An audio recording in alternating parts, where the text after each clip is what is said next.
Hello, friends. It's John Klein III with episode 58 of Shadow and Flame of Magic, the podcast. And tonight we are going to continue our Inferno coverage of the Avengers 299. So let's get to it.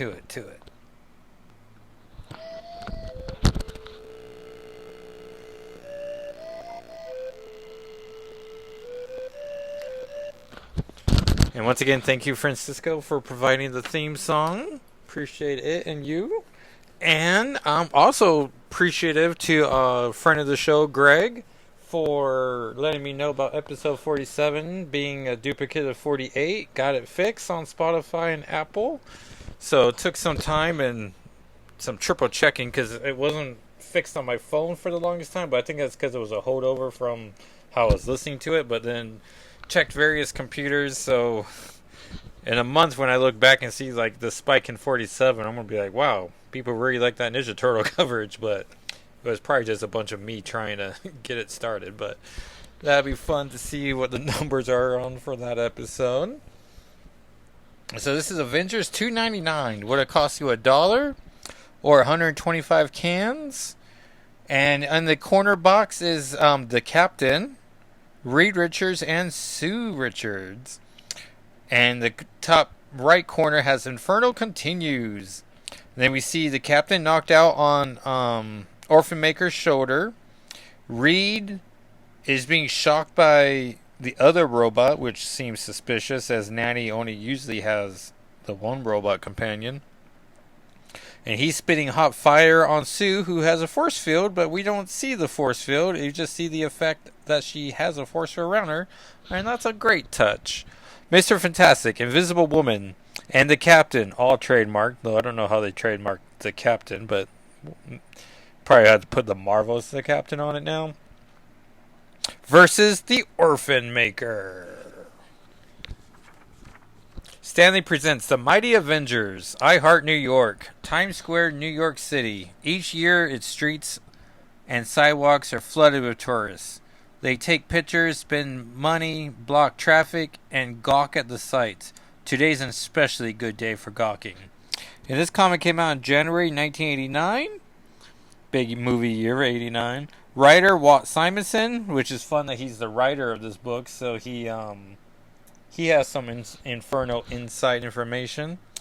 John Buscema, layouting, my second favorite Buscema brother. Finishing Tom Palmer, lettering Bill Oakley, coloring Max Shield, editing Mark Gwynwald. Oh, shout out to Mark Gwynwald. And editing-in-chief Tom DeFalco. And we just see a bunch of limbo demons just harassing the people of New York. Outside the city, of course, say in Connecticut, tourism isn't quite such a big business, and life goes on pretty much as normal. So we see this nice blonde lady kissing a kid. Good night, sugar. Sugar bear. Good night, sugar bear. Sleep tight, don't let the bed bugs bite. And then the husband is all like, big bugs, my son won't be more than a match for bed bugs. And she's doing the classic wife of like, your son. And then they're going to sleep. But as the discussion begins, let us return to New York and the tourist business. And I legit just thought we were just cutting to like a subplot in the book. I did not recognize that this was Reed, Sue, and Franklin Richards. And I'm like, was I supposed to? Because I feel like the coloring purposely does not give Reed his gray temples. You know, it's just another, blonde mother with a kid. They're just being a quaint family, and maybe, that's on purpose because that's what they're trying to be, living in Connecticut. And I have no idea why the Fantastic Four are split like that, but, and we're not going to figure it out this issue. And I don't have issue 300, so this is the Avengers for me. We see the Captain, who's essentially wearing U.S. agent's uniform, but pre-U.S. agent. And Cap's just punching demons. He comments, if I thought things were strange before, I was called away to the Arctic. Manhattan is 10 times worse now. And then we see that it's in Cap America 349, still on sale. So he's fighting people. He's still Oh yeah. You don't happen to know a car up the west side, do you? He and I had an interesting chat just a day or so ago. Last issue. So Inferno went from 298 to 299 to 300, and I guess there was no New Mutant reference in 298. And then Cap electrifies the motorcycle demon, and then revealing it to just be a motorcycle, which he's pretty thankful for, as now he can travel, because Cap in a motorcycle just makes sense. And moments later, he's seeing demons dropping a car on the middle of some people. But not just any people. The New Mutants still wearing their graduation uniform, which makes sense, as Inferno's essentially like, what, over the course of a weekend? Maybe a week. And we see Cannonball blasting, because he's near invulnerable when he's a blasting.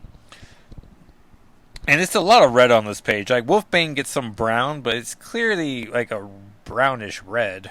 Or perhaps a reddish brown. Who's to say? So Wolfbane's on the prowl, if you will. Sunspot's punching a fool. And surrounded by the battle, a terrifying figure of steel and brimstone says nothing. She merely asks no quarter and gives none. And we see Ileana, the demon child. She's all in red, including her hair and her horns. But not the Soul Sword. The Soul Sword is in classic white silver, and she's just slashing away. The demons return the favor. And, is that Cannonball? Yeah, Cannonball's telling Magic that more demons are above her. Danny's trying to figure out what demons fear so she can conjure it. And just as she wonders what their greatest fear is, the captain shows up behind her and starts kicking fools and grabbing demons and tossing them into light poles. And so there's a fun moment where everyone thinks that, oh, this is what the demons fear, a dark Captain America.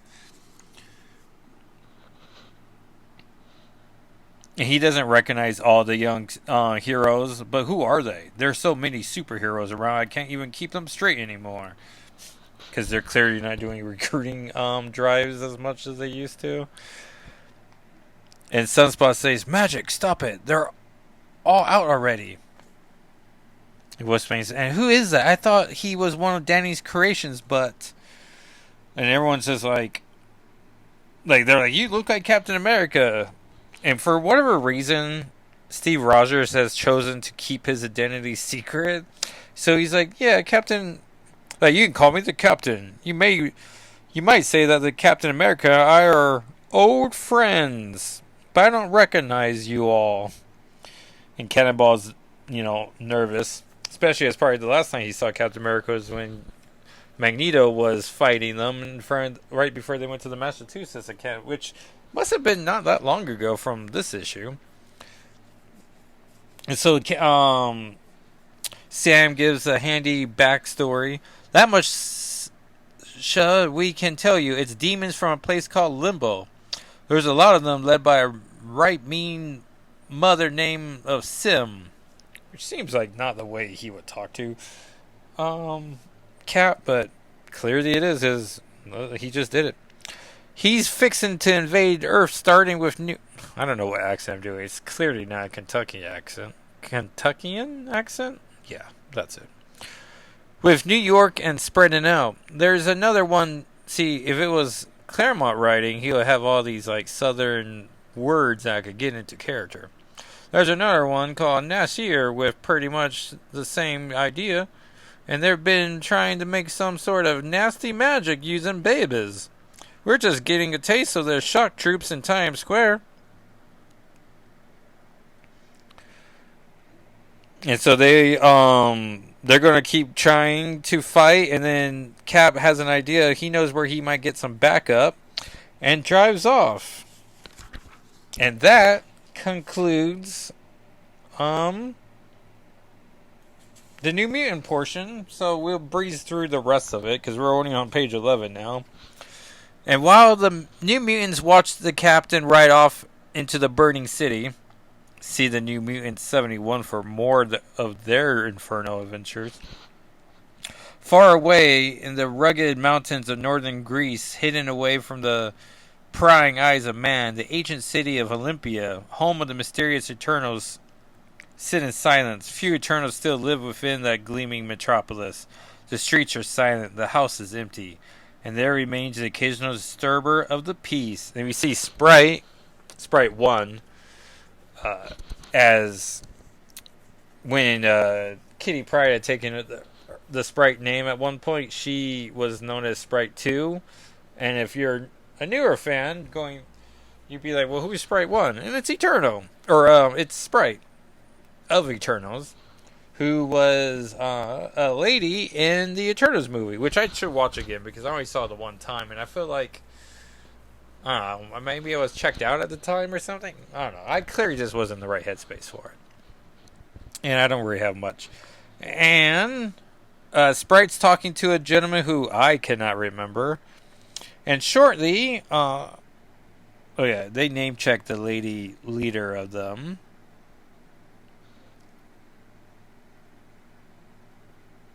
Oh yeah, Athena. And she tells him that it's time for him to return. And so he goes and gets his gear ready. Oh, well, you might not get the joke, but this is Gilgamesh the Forgotten. So that's the little joke I made. Meanwhile, in Connecticut, Franklin can't sleep, so Sue lets him sleep between them. And then we get the nanny, but this is pre-lipstick nanny, and it just doesn't look the same anymore. And so Nanny has located a power source from a youngster. So I don't know how those mechanisms are controlled, but it sure worked. So she sends Orphan Maker out, and he lands on the roof. He cuts their security cameras. He knocks out the parents and picks up Franklin, and he attempts to kill him because he's called the Orphan Maker for a reason. They find kids, and then they turn them into orphans. It's very clever of a name. But he can't kill Reed, nor can he... Oh, you know what? I thought the bullets bounced off because he's made of rubber, and what doesn't stick to you bounces off and sticks to... Nope. That's not how it goes. Well, it doesn't make any sense. Like, it bounces off of me and then sticks to you. But how do you do it from a third-person perspective? Anyway, so he's like, well, I got Franklin. Out I go. And Franklin's screaming for his mommy, but it's not working. Then Cap comes up to the house and starts banging on it. So I don't know why he doesn't go to more familiar friends, because I don't know, Connecticut and New York City feels like it's at least an hour away, right? So no one's answering the door, so he just allows himself to go through a window, and then he sees Reed and Sue sleeping, but there's an energy shield around them. One might even say an invisible shield. And this is when I realized, once they officially say it, oh, this is Reed and Sue. And I don't know, Sue looks off model. And, Reed, it's just always, as long as you put those white temples on him, it's fine. So they immediately recognize Franklin's not there. Reed takes off his shirt because he's working out for a reason. And immediately gets his uniform on. They check the cameras. They notice a big metal man is taking them. And they see the ship takes off in a certain direction, so they follow in the Fantastic car. Elsewhere in Olympia, Gilgamesh is this... Oh, and they don't name him in this. He's still... Besides being called the Forgotten that one time, that's it.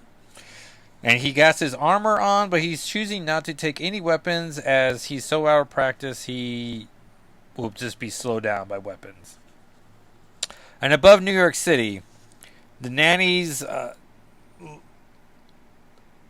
I still want to find the poor, unfortunate babies who were taken from the awful orphanage. A cryptic reference to X Factor 36. But while they're looking for those babies, they notice this very powerful kid, and that's how they got Franklin. But there's something about him that looks familiar. So he's like, "What's your name?" And Franklin's talking in his sleep. Franklin? Franklin who? Franklin Richards.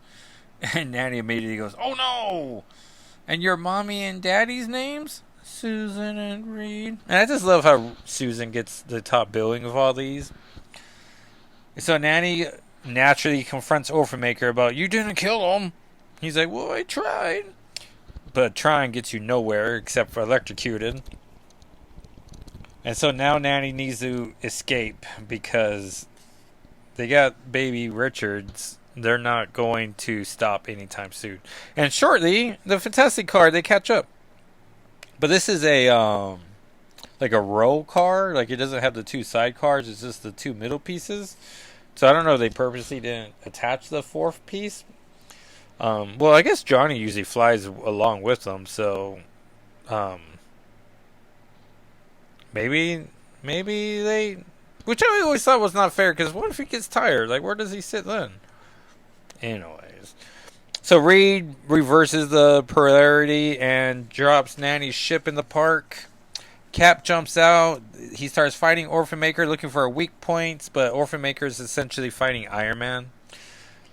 But he... and then Sue uses a force field or some invisible force to knock Orphanmaker off his feet a little. That doesn't really stop him because he picks up Captain and he tosses him. Reed has to catch him. And we get a fun idea about how maybe the Avengers, this is why they don't often have two leaders on the team. Because even if like the Wasp and Cap are on the team, like as soon as one of them gives direction, the other one's just going to be like, well, sure, like we will do. But Reed's giving direction. Cap's trying to give some direction. Like, they're just fighting for seniority. Which makes sense, as this isn't... Like, Cap went to Reed. And it's not like they're missing two Fantastic Four members, and it's just Cap by himself. So it's just a classic team-up between the three of them. Cap breaks Orphanmaker's gun. He recognizes right beneath his chin is a weak point. Which I think is just true for everyone. Like, I don't think it's a specifically... to Orphanmaker weak point. But then he falls on his butt, Orphanmaker does, and he just starts crying like a child, which makes Cap feel very bad. And then, out of nowhere, another red robot comes up. Oh yeah, because Orphanmaker is blue. Like, all in blue. And here comes a big red one, who looks even bigger than Orphanmaker. And the Captain's sixth sense warns him a split second too late as... Thumb... Cap goes down. Reed's trying to get closer, but the red armor gentleman spits hot fire at Sue, but she puts the force field up. Reed tangles all around the red guy, and then he gets lit on fire, which is also, I guess, a reference to Human Torch, and be like, you think they'd get used to fire. Sue puts him in a bubble. Oh yeah, the checklist is the exact same issues as before, as these are all coming out around the same time. Reed's down. Sue can't believe this is how... oh yeah, the red armor's strong enough where it's punching holes through her shield, so she can't believe this is how she's going down. Orphanmaker's getting up to his feet. He sees Captain's shield and wants it. And then we see a big crack-boom! And the red armor guy gets knocked down, and this guy I don't recognize is coming out of the shadow, or the steam, saying that he's here now. And then the red man starts chit-chatting. And all of a sudden, Sue immediately recognizes that's Franklin. Franklin's inside that horrible thing. And Reed's like, my son! Which is a nice callback to the first... how the issue opens. And so Nanny's like, oh, you figured it out. Well, that's good.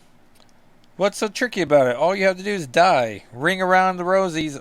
A pocket full of posies. Hush, hush, hush. You all fall down. Oh yeah, because Gilgamesh called her an egg, and so she's not pleased with him. Next, Inferno Cube, in which many fights are fought. Demons toward the World Trade Center. Oh, and a pack is sealed. All yours in Avengers 300. And then Mark Gronwald has a nice little article here about on the letters page about how he's trying to figure out why there's not more female comic book readers. So good on him for trying to figure out what the problem is, what he can do to fix it. There's letters from Jeff Gruber from Rome, New York. Richard Ray from Carbondale, Illinois. And they just have literally first, last name, city, state. They realized they should stop putting people's addresses in there.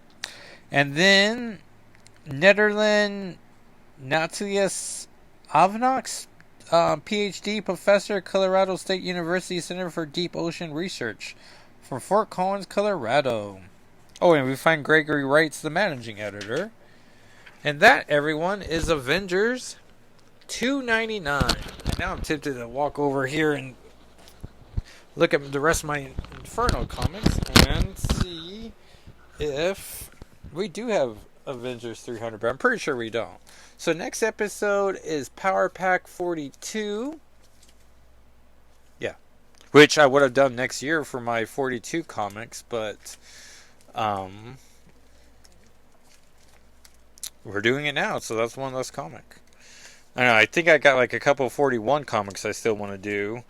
So if I finish Inferno... Oh, almost fell over because old dad can't just walk in a straight line. Like what I want to do, because I got like Secret Invasion comics I want to tie in. I got the 41 comics I want to review. Issue 41. And so I'm putting a little undue pressure on myself where I'm just like, I want to do even more, but also I'm recognizing 3 episodes a week, like 2 weeks in a row. I mean, I know people are being very nice and like glamoring for it, but I suspect maybe I shouldn't be at issue episodes. I don't know. I'm a little self-conscious about how I'm already close to episode 60. Like, what am I doing? We just started in November. Which, now that I think of it, I mean, it's 8 months later. That feels like a pretty good number. Walker and I were... I don't know what we were... Oh, because I was on the PlayStation trying to... I downloaded Spotify, and I was trying to just find other sources to see if I fixed the episode 47 issue. And I was just listening to myself. I'm like, I need to stop saying us, and mostly it's the us. I think long pauses were more forgivable to me, but he was reminded of like I guess he was being charmed by the original theme song where I was like, Don, nope, that's not it. Like, oh no, I'm forgetting how I did it. But it's the sound I made where Francisco was like, I can make you something that sounds something like that. Like, oh, okay, thanks. It's a noise I make around Walker all the time, but now I can't think of... Well, anyways, you can listen to episode 1 where I definitely did it, and I think I forgot to do it on 2. I don't know, I was like, it's spotty, so it's nice to have a theme song where we can just do it every time. But thank you so much, everyone, for listening. Next week, I want to do an Inferno issue, the Power Pack, and then I'm pretty sure I'm going to review Miss Marvel New Mutant, because Kate Pryde, again, got a page... Well, actually, she's in there twice, but one's a flashback sequence. But she get her own proper page where I'm like, hey, you keep putting her in a comic, I'm gonna want to review that for my podcast. So I'll fall in that trap every single time. So thank you so much for listening. You can go to the blog shadowandflamewithmagic.com. We're going to read years of like 10 years worth of articles. You can follow me on Twitter, Instagram, Blue Sky, YouTube at Jackal SIII. You can follow the podcast at SNFWM. I'm going to post 2 pictures from Avengers 299 that, because Ileana got 2 nice panels, and usually my rule is, 1 panel and you get on Instagram, but I'm like, you know what, I should probably try harder to make content on the social media. So we'll go forward with that. So you will see when I recorded this dang thing. And I will talk at you next time. Alright, everyone. Bye.